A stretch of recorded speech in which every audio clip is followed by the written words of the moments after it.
We're absolutely thrilled to invite and have with us John Dutton. Now, John is the Chief Executive of the Rugby League World Cup 2021. John commenced his role in February 2018, having left his post at RFL, Director of Projects and People previously. He's a sports management graduate and he's had nearly 3 decades worth of experience in the sporting industry. He's previously worked for PGA, European Golf Tour, also Manchester FA and a secondment to the UEFA, amongst other interests, hobbies and experience. Thank you very much for joining us, John, and welcome. Good morning, Layla. First of all, thank you very much for the opportunity. I've been listening in this morning, found all of the discussion fascinating. So 5 areas really, and go through this quite quickly. First of all, just to give a little bit of background and context to the Rugby League World Cup. Secondly, probably most importantly, to talk about inclusivity being at the heart of everything we do. Also social impact, which is very much our driving force and has been since the start, the inception of this project. And I'll finish off with some learnings as a leader. Again, go through these quite quickly and then happy to take any questions. So as a little bit of background, the Rugby League World Cup, the men's tournament, was first played for in 1954. It's the second oldest sporting World Cup after the FIFA Football World Cup. And it's got quite an interesting history. So in 1954, 4 teams played for the first ever trophy. And the trophy you can see on the left-hand side had a cockerel on the top. It was presented to the world by a Frenchman called Paul Barrière, who was a resistance fighter in the Second World War. And Paul was a very brave man. His job was to hide British parachutists in the Second World War. And at a time where rugby league had been made illegal under the Vichy government in France. So at the end of the Second World War, he commissioned the trophy, which is absolutely splendid. And on the top of it, proudly sat a cockerel, a symbol of the French nation, a symbol of hope. In the 1960s, when Australia had won the trophy, the cockerel mysteriously disappeared. And worse was to come in the 1970s, when the trophy was on display in the Midland Hotel in Bradford, and it was stolen. It was lost for 20 years, and in 1990 was found in a ditch not very far away in West Yorkshire. No one to this day knows where the cockerel disappeared to in Sydney, or indeed the trophy disappeared to in West Yorkshire. So one of the very first jobs we had when we took this project on was to put the cockerel back on top of the trophy, and we now have done that, and it sits there in all of its splendour. So what are we about? Quite simply, our strategic framework fits on one page. We are delivering the biggest and best ever Rugby League World Cup. To quantify that, the record attendance across the tournament stands at 458,000 spectators. Our target is to achieve 750,000, 750,000 people to come and watch our tournament next autumn. Our mission, we are delivering something beyond a rugby league tournament. For us, this is about using the opportunity to make a positive impact on people's lives, to inspire, to excite, to engage, and of course to leave a long-lasting legacy. We have 4 guiding principles. First of all, to give a world-class customer experience, and that's really important to us, particularly in the current crisis that we are going through. We need to excite people, we need to transcend the sport, we need to stage a celebration, something beyond a game of rugby league. We also often and perhaps overused word, innovation. We will be different, and very much inclusivity and social impact will play a massive part in that.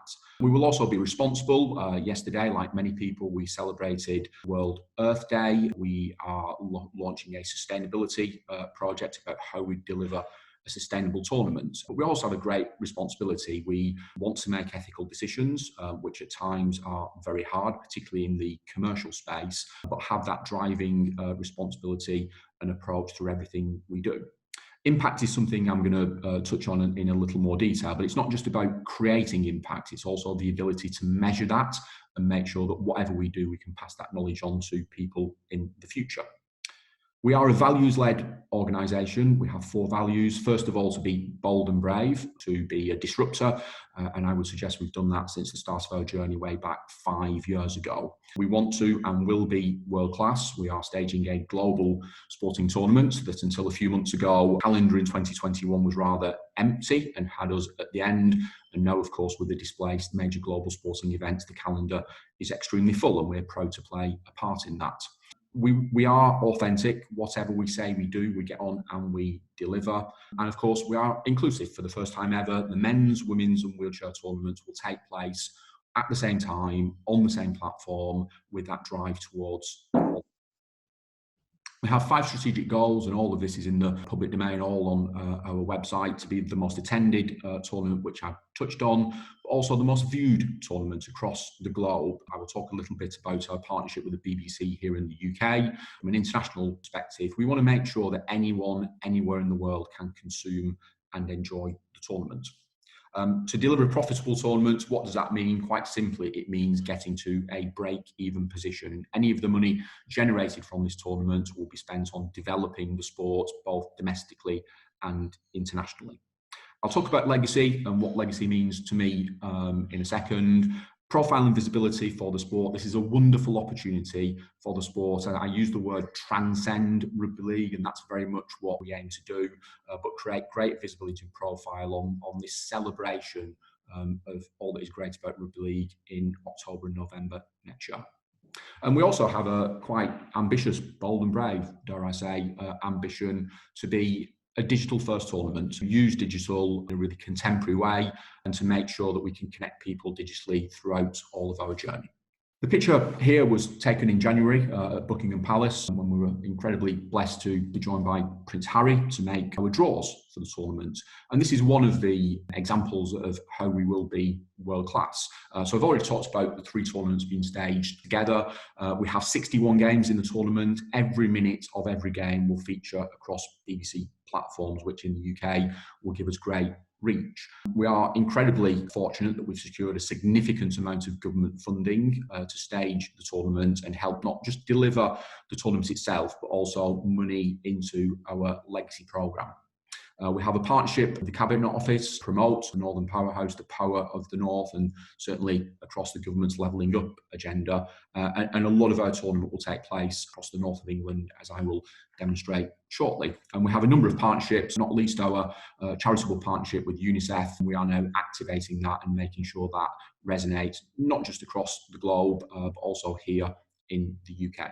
From an inclusive perspective, it was a really brave decision 5 years ago to stage all 3 tournaments together. There are a number of challenges that we faced, not least logistically, but also financially, in making sure that both our female and wheelchair athletes are on the same platform. So what have we done about that?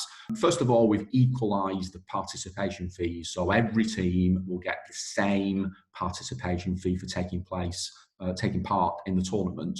And that's a big step change. That's something that's never happened before. Indeed, the last women's and wheelchair tournaments, the teams did not receive any participation fee. So we've gone from that to every team receiving the same.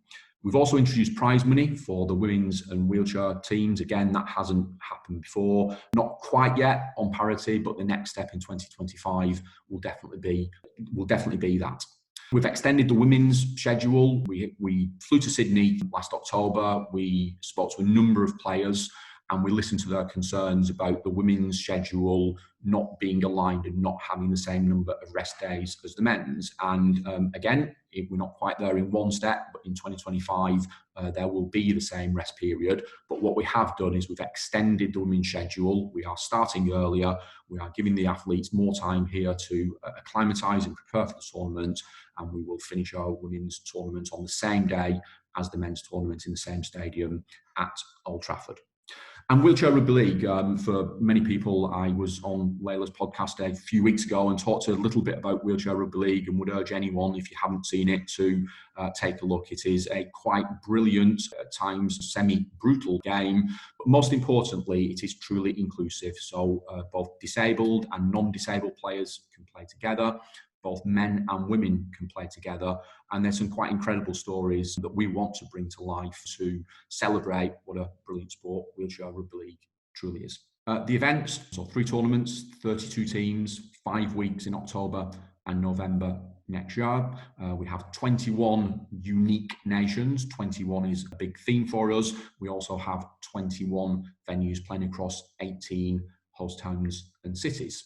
And here are those. So our men's tournament will feature 16 nations. For the first time ever, Jamaica will make their debut. We have a number of Pacific nations, Samoa, Tonga, Fiji, Papua New Guinea, to name a few, that will bring great vibrancy to the tournament. We also have Greece playing in the tournament, and Greece are quite remarkable story. Currently, rugby league is illegal in Greece. There is a theme here for sport. So they have qualified by playing all of their games away from home, which is quite remarkable. In our women's tournament, we are joined for the first time by Brazil, the first ever South American team to take part in the tournament, and they will open the tournament against England. What a spectacular game that will be. In our wheelchair tournament, lots of nations, the USA. Also making the debut are Norway, the first ever Scandinavian team to play in the Rugby League World Cup. And there you can see our map. We start in Newcastle at St James's Park. As I mentioned earlier, we finish at Old Trafford, where both the men's and women's finals will be staged on the same day, the same ticket, both games live on the BBC. We go to the Emirates Stadium, Arsenal, the first time any sport other than football will have been played at the Emirates, and lots of venues in between. As a quick update, like many people, we have been affected by COVID-19. We've had to make some decisions about moving our timeline back. We are in a much more privileged position than many, that we have time on our side. So some of the things that we've done, we've pushed our ticket timeline back. We were going to go on sale in July. That will now happen in September. We will have a ballot in October and hopefully work our way through selling those 750,000 tickets. Some people may have seen about 3 weeks ago, we announced that we will make the first 20,021 tickets available to NHS workers and key workers. Our way of just recognising the quite amazing, incredible efforts that they are doing at the moment, and we will celebrate those people at our games, and that's our gesture. Incredible period. There's a question which I'm really keen to know as well, actually. Why is rugby illegal in Greece? Someone's asked on the chat. It's a very complicated story, but effectively, sport in Greece, many sports are governed not necessarily by their own sport. So rugby league, quite bizarrely at the moment, comes under the Modern Pentathlon Association, and there was a dispute some time ago about a rival organisation.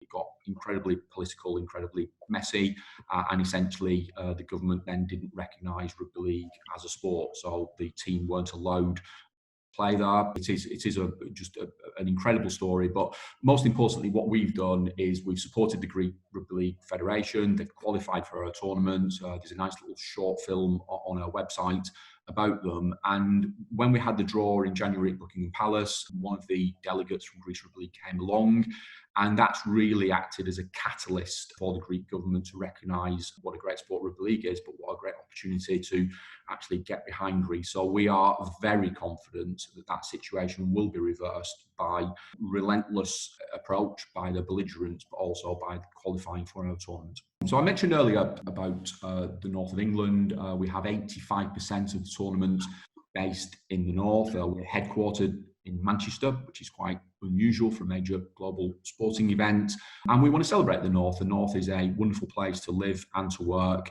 And a lot of our approach has been about celebrating people, place, and civic pride. And that really leads into social impact. So if I was to present this slide perhaps about 3 years ago in our journey, it would be completely the other way around. It would be talking about economic impact as the key driver. So governments have invested a significant sum in our project, and we'll want to see what that means from a local, regional and national economic impact perspective. We will measure that, and that will satisfy government. But what is absolutely a paradigm shift for events is the way that impact will be measured in the future. And we are absolutely about social benefits. So what can we do in local communities by using the force, the power of the tournament to work with local communities and make a difference. And that might be public health programs, it might be cultural programs, it might be nothing to do with the sport of rugby league, but we're using this as an opportunity to do that. And that's been incredibly well received. People celebrating civic pride, celebrating place, celebrating people, and wanting to put a spotlight on maybe some of the places that you see on the map that don't get the opportunity to host major global sporting events. And hopefully when we come out of these current circumstances, that will give people something to focus on, and again wanting to celebrate the place where they live and really put that on the map. Legacy programme and legacy, just to be really clear, it isn't afterwards. Legacy for us is before, it's during, and it's what we leave behind. Our approach has been to set up a programme called Inspiration All. That's our legacy programme title. And three themes. The first one is around volunteering. We set out on our journey to attract 2,021 volunteers. Within the first 48 hours of asking for people to stick their hand up and express an interest, we had just over 5,000 people that had done that. So that will make us revisit our figures, but that's fantastic. It just gives us great confidence that local people want to get behind the tournament and really make a difference. The other bookend, moving to the right-hand side, created by, is the funding that government has given us to invest in community rugby league facilities. So we have a pot of £10 million that we are incredibly privileged to have, and it's money that the sport has never received before. So what are we doing with the money? We are setting up new teams through kit and equipment. We are delivering some things that clubs have never been able to afford. Simple things like mowing equipment to mow the grass and the grounds maintenance, but also some really big transformational projects. And we've got some really exciting news to announce over the coming months about projects, again, that are part of a social impact and a wider agenda rather than just being about rugby league. So by the end of the project, we want to use our money to leverage other funds. We think about 25 or 30 million pounds will have been invested into community rugby league facilities by the time the tournament comes around.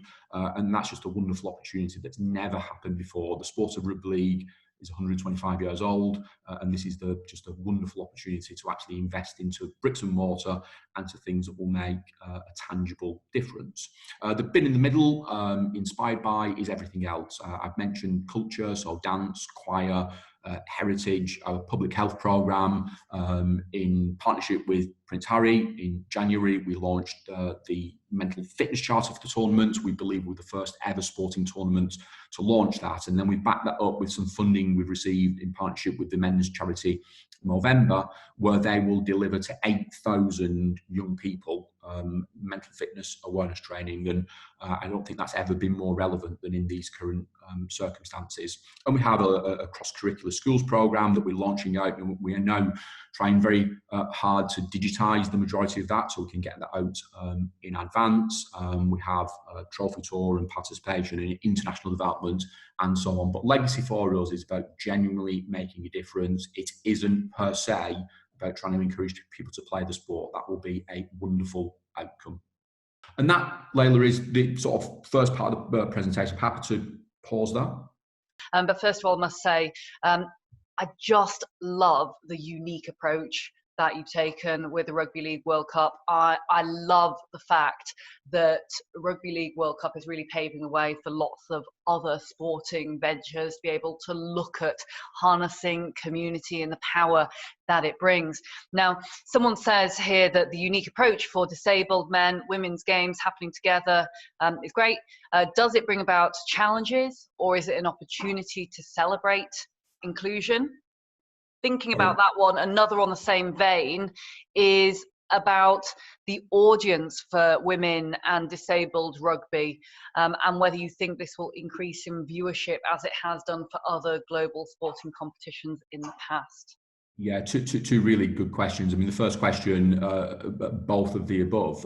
Does it bring challenge? Absolutely. So 5 years ago, when I was working on the project pretty much on my own, and to make that decision that we were going to stage 3 tournaments together, that was really easy on a sheet of paper. When then you have to go to talk to sports stadia about staging 2 games on their wonderful, immaculate playing surface in the middle of the Premier League football season.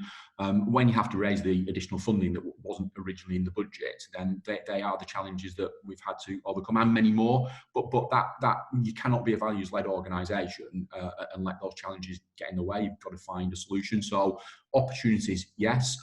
We don't know whether we will be successful. So lots of people have asked, is this a blueprint for the future? It may be, but we would rather answer that question at the end of the tournament. We've obviously got some additional challenges with COVID-19 that we need to work through, but we genuinely believe that elevating the women's teams and athletes and the wheelchair teams and athletes on the same platform as the men's is not only the right thing to do, but people will be absolutely blown away by the storytelling that we will bring with that, and also the athletes themselves. So challenge, yes. Opportunities, yes. And from an audience perspective, we have to reach a new audience. So if you take our 750,000 spectators, and that's across the tournament for both the women's wheelchair and as well as the men's tournament, we think about 60% of our audience will be people that like rugby league, that are core fans. So we have to reach about 40% of people that maybe have no interest in the sport, that maybe have a passing interest in the sport. And we think having that truly inclusive offer gives us a great opportunity to do that. We think that the demographic will be different for the women's and wheelchair games. We haven't yet released our pricing, but we will do that in the coming months. We've got some really exciting and enticing prices to try and make sure that those games are watched by as many people. We have some big venues. So our women's tournament, the marquee game, will go to Anfield. So we have Anfield at 50,000 stadium will stage a game of rugby league featuring England in it. We have obviously the final, Old Trafford, 74,000 spectators. Wouldn't it be wonderful that 74,000 spectators watch both the men's and women's finals? That would be quite incredible. And our wheelchair venues, the England games in the Copper Box Arena on the Olympic Park. So we've been very bold and brave, but the sport, wheelchair rugby league, deserves to be seen by more people, and we really have set ourselves up with a challenge, but we do like challenge. Thank you very much indeed, John. And one quick question here for you as well, which we weren't sure whether this would come up perhaps later, but it's around LGBTQ+, interestingly, and it's rather specific. So in 2009, Gareth Thomas became the first openly gay pro rugby player. He hoped that his coming out would mean that in the future, young gay rugby players would be able to come out and be accepted as talented gay rugby players. Do you feel that enough has been done in the last 10 years to realise Gareth's aspiration? I think more can always be done. I've worked in the sport of rugby league now for, 9 years, and I can hand on heart say it is a truly inclusive sport where anyone is welcome. People will have seen earlier at the start of the rugby league season, Israel Folau coming into the sport and the massive outcry against that. But I don't think the sport has ever had an issue with inclusivity. And I think Gareth was obviously a tremendous rugby union player, then came across to play rugby league, and we'll speak about his time in the sport very fondly. So could more be done? Yes, of course. Could events like ours really highlight that inclusive approach? Absolutely. And will that then show the sport in the best possible light? Yes. And you referred earlier to knowledge, Layla. You know, us doing what we are doing, we want to make sure that we learn. We haven't got all the answers. We want to learn from other people. We want to do our best, and where we don't quite achieve success, we want to make sure that we can pass the learnings on so other people can. Absolutely, and I think the honesty and transparency about recognizing that we and businesses are not perfect, but we can absolutely completely strive to do our best. To use Fiona's terminology from before, all different organizations at different levels and places within that diversity and inclusion curve, and so it is a constantly evolving thing, and so we really do need to keep a foot on the gas, but also recognise the fact that we can't be great at everything all the time. A thank you on the chat there for the answer to the last question there. Great answer. Could I just add, Leila, and I should have Yes, mentioned it of course. earlier before we move on, that as part of what we are delivering, we're also staging several other events. So we're staging the first ever physical disability Rugby League World Cup, and many people may have seen Adam Hill's quite wonderful documentary that he made on Channel 4, and Adam has been a proponent of people with a physical disability playing the sport. We'll be staging a learning disabilities event, and others. So this is just a chance to celebrate how people who might not be able to have played sport before can come and enjoy and potentially play in a World Cup. Absolutely. And we've got a question here from Dal, who is at the FA, and he says, in football, it's clear that we have some challenges in regard to equality, diversity and inclusion. What are some of the biggest challenges facing rugby from an inclusion perspective? Is rugby participation representative of modern society? And if not, why not? It isn't, particularly from an ethnicity perspective. If you look at, if you remember the map from earlier and the big swathe across the north, there are some big towns and cities with large BME population, and we don't see high participation rates in rugby league. So I think there's more work to be done on making sure that the sport, the offer that we have as rugby league is not only open to all, but there are no barriers. I think the capital, the facilities project is really critical to that. Having modern changing rooms, having accessible offers within community clubs, having welcoming environments, I think is incredibly important at the grassroots and the community game, but also having role models and players that go through and can become those great advocates. So it isn't truly diverse. I do think from an inclusive perspective, all the work that the sport has done will stand in really good stead for the future. But as ever, it's similar to my previous answer. There's obviously more work for us to do, more work for the sport to do, and more work, I think, for sport full stop to do, but I do think progress has been made. I mean, the second part of the presentation is just some reflections. I'm not a leadership coach, and this isn't theoretical. These are all practical things over the last 5 years of my journey that I just think are relevant to share.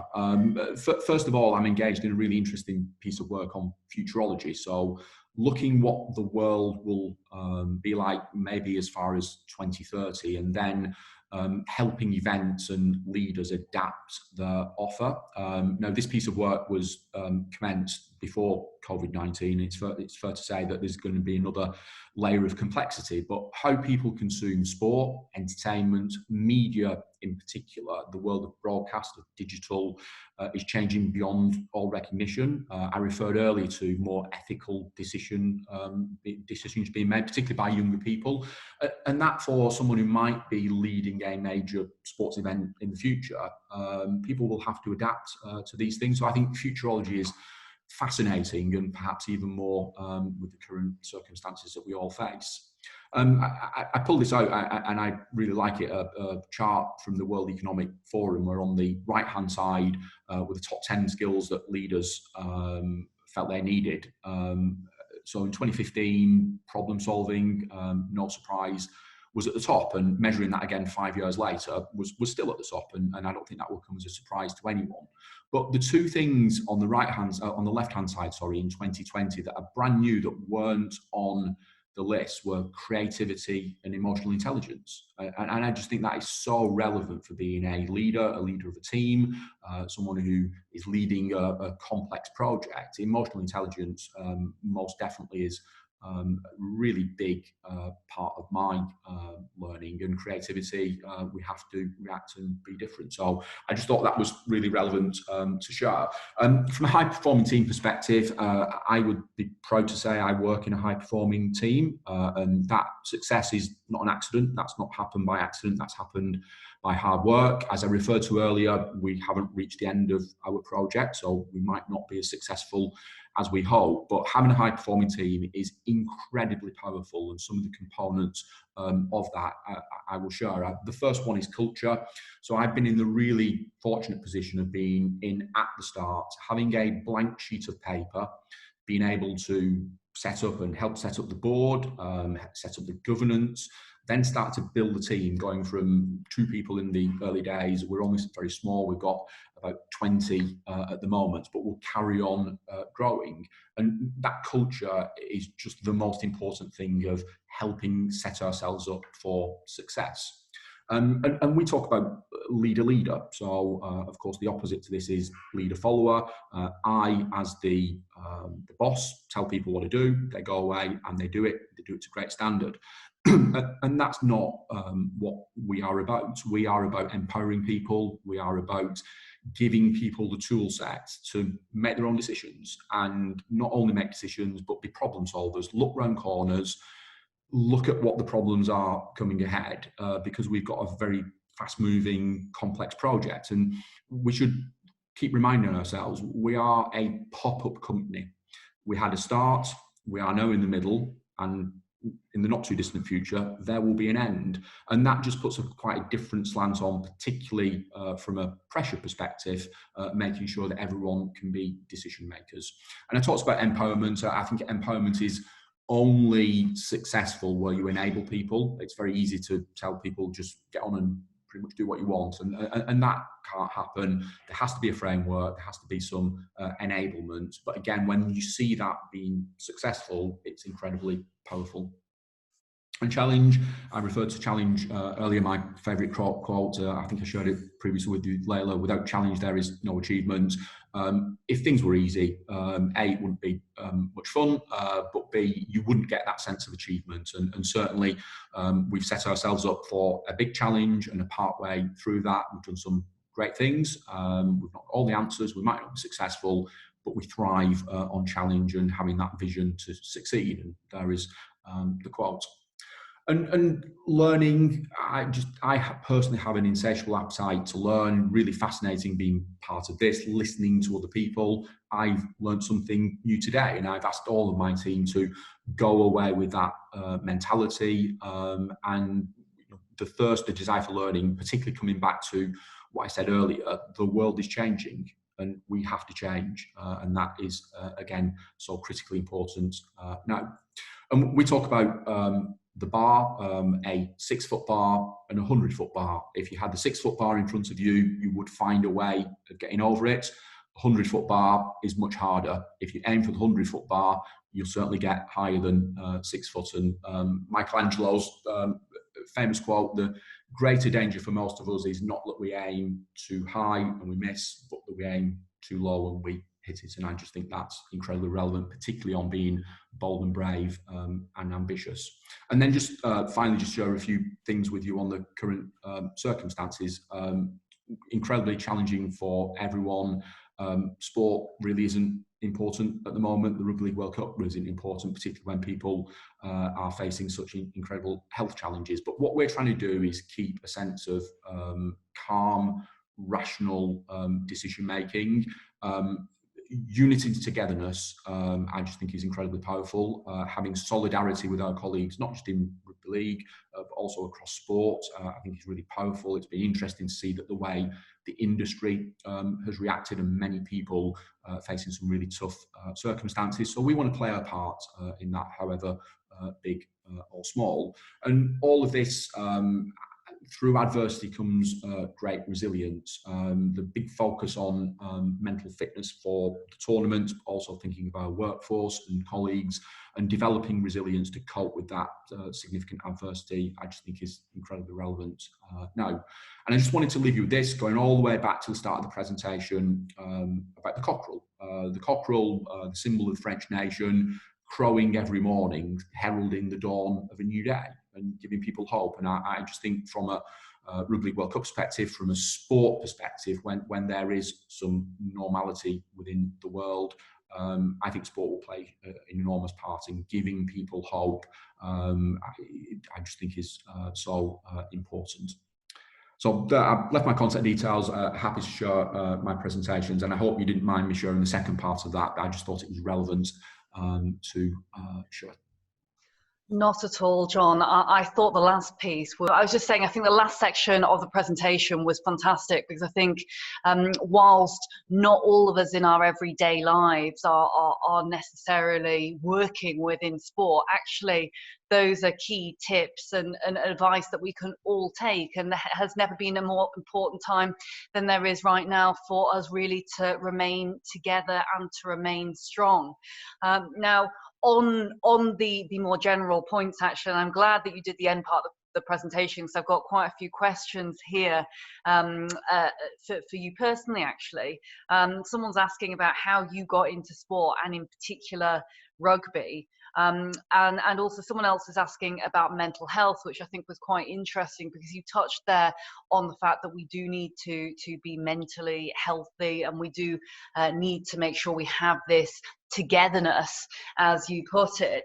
But with sport lacking, and sport for this individual and clearly for their family and some of their colleagues, is a very big part of their life. It's something that they look forward to. They look forward to it an awful amount. And so having this lack in sport now, and this person is a fan of rugby and other sports, football as well, tennis and such, it's hard to know when all of this will be back on. I know there are some virtual pieces, but it's a big gaping hole. And I think probably this person, that is a reflection of a lot of those in the UK and further afield, where sport is such a big part of lives. How can we, address this, I guess, in the context of mental health and really looking at other ways that we can enjoy sport while stuck at home, essentially? Yeah, no, you're absolutely right, Layla. I think sport gives structure to people, whether it's going to watch a football team or a weekend, whether it's someone in the family playing. I just think it plays an enormous part in people's lives. I always look forward to the very first day of the season, because everyone starts off on 0 points and you're full of hope, and ultimately your team might not do very well after that, but that feeling is really empowering.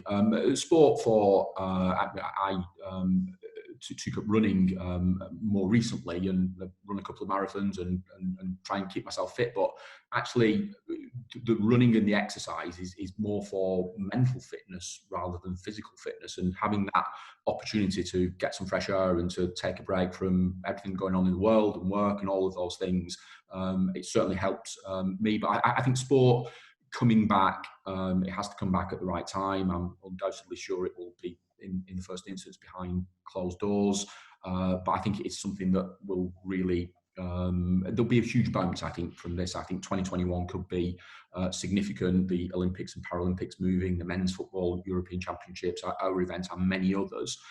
It will give something for people to really look forward to. Thank goodness it's not the Rugby League 2020. Robert Fitch says here, German Bundesliga football, and apologies if I've pronounced that incorrectly. Football will restart in 10 days. Teams are back in training. Games are behind closed doors. And also the US PGA Golf Tour, which of course used to work with them. But the US PGA Golf Tour, 4.0 petitions in the USA in June. Very interesting. Thoughts on that, John? Yeah, look, primarily it's about people's health. Even playing games behind closed doors in the UK, it's not just about the players. The venue has to be open. The venue has to be sanitised. There are lots and lots of things to think about. So sport coming back here, it has to be at the right time. Clearly, there's some big commercial imperatives, particularly from a broadcast perspective. But my only hope is that people's health and welfare are taken as the primary focus and at the right time, mass social gatherings and the ability for hopefully people to come and consume events and tournaments such as ours. It's got to be when it's safe to do that. Thank you very much, John. And another question here from Dal at the FA says, do you have an EDI strategy, and is someone in your organisation tasked with seeing it through? Of course, without accountability, these things can often be overlooked in the multitude of things you need to deliver. Yeah, we don't individually as a tournament. We work with our colleagues. So, like at the FA, our national governing body is the Rugby Football League. That they are our parent body, so they do have that, and we've been closely working with them to make sure equality and diversity is embedded through everything we do. It's not. I'll draw a comparison. We're talking at the moment about gaming and having a gaming project, having an esports element to the tournament. And in the first instance, it was easy to look at that as a single standalone thing. And we're going to embed that across the whole of the tournament. And I think it's the same with equality and diversity. It goes back to our values. If you are values led, it's much easier to embed across everything. So working with the sport and again, referring back to when the trophies are lifted and the fireworks go off, our job is done. The tournament wraps up, the company closes, the sport will be here. The sport will be here in perpetuity. So that's really important. That's why we will work with the national governing body. We are a temporary entity. We survive and then we disappear. But making sure that, particularly from a board perspective, we discuss equality and diversity. We're actually going through a board governance evaluation at the moment, of which that will be a key part. But about being more authentic, it's all well and good me saying all of these great things. Unless you actually get on and do them, you've got to be have a vision, have a belief, but be authentic and then delivering against that. Absolutely. And another question, have you reached out to the rugby union and collaborated due to coronavirus? And another offline here asking about whether you can give more detail of what the Rugby League World Cup and the wheelchair Rugby League World Cup, is. I've already replied and said you need to Google it and YouTube it. But I wonder whether you can describe a little about that, how that works, and also how it came about as well, because it's just quite fantastic, absolutely fantastic. I think when you do check this out online afterwards and on YouTube, it is brutal. I mean, you've never seen anything like it, but it's not that well publicized, interestingly. Yeah, I mean, the first question is really simple. The sport has absolutely collaborated with the RFU and many other sports. I think there's a real sense of togetherness in the sporting community about getting through these circumstances. We've been speaking to the RFU and other sports on all sorts of things to learn from them and hopefully integrate some of those things in our tournaments. Wheelchair rugby, I can talk all day about it. Very, very quickly, our ambassador is a chap called James Simpson. There's a video of James on our website. I would describe him as the most inspirational person I've ever met. James served in the armed forces. He lost both of his legs when he triggered an IED in Afghanistan. And he doesn't want to talk about his injuries. All he wants to talk about is Wheelchair Rugby League saving his life. And he is an ambassador that we've selected, not because of his amazing story, but because he's just a brilliant sportsman. His athleticism, his skill is second to none. And there are many of those stories. Because of the inclusive nature, if you look at Leeds, who won the Challenge Cup, they have both male and female players in their team, which is, when you look at the speed, the agility, the physical nature of it, is something to be celebrated. And there's some great stories across the world of a father and son playing together, of two brothers growing up, one with cerebral palsy, one with a disability, meningitis, that was contracted at an early age, and his brother being not having a disability, and them playing in the same team. And that's amazing. But the sport itself is exactly the same as the running game. Lasts for 80 minutes, 4 points for a try. The players convert goals with the hand on a kicking cone, and it just looks like the sport in wheelchairs, inside on a slightly smaller pitch. Hugely exciting and hugely skillful. Oh, sorry. One other question here. What way did becoming your true self at work help you succeed professionally? And I think that is with regards to obviously being in a number of very senior positions and being, of course, now CEO for a very well recognised sporting enterprise. I've been fortunate to surround myself with really talented people, engender a culture of trust. Trust is the most important thing to me as a leader, and really develop people, get people to be their own performance coaches, to have that appetite to learn and develop themselves. But I've been unbelievably fortunate in my career to work with some quite fantastic people who I have learned a great deal from. Thank you very much indeed, John. And for those that have any other questions at all, just because I am conscious of timing here, do please feel free to reach out to John. He's very kindly given his personal details there. Tickets go on sale in September, Layla, with a public ballot in October. Excellent. Thank you very much. Thank you very much indeed. And I should say as well, the free ticket giveaway to NHS and key workers. What a wonderful, wonderful initiative. And I think what we've heard from not only yourself, John, but all from our great leaders this morning is that businesses are really utilising the current time. Yes, it is difficult. Yes, it is hard.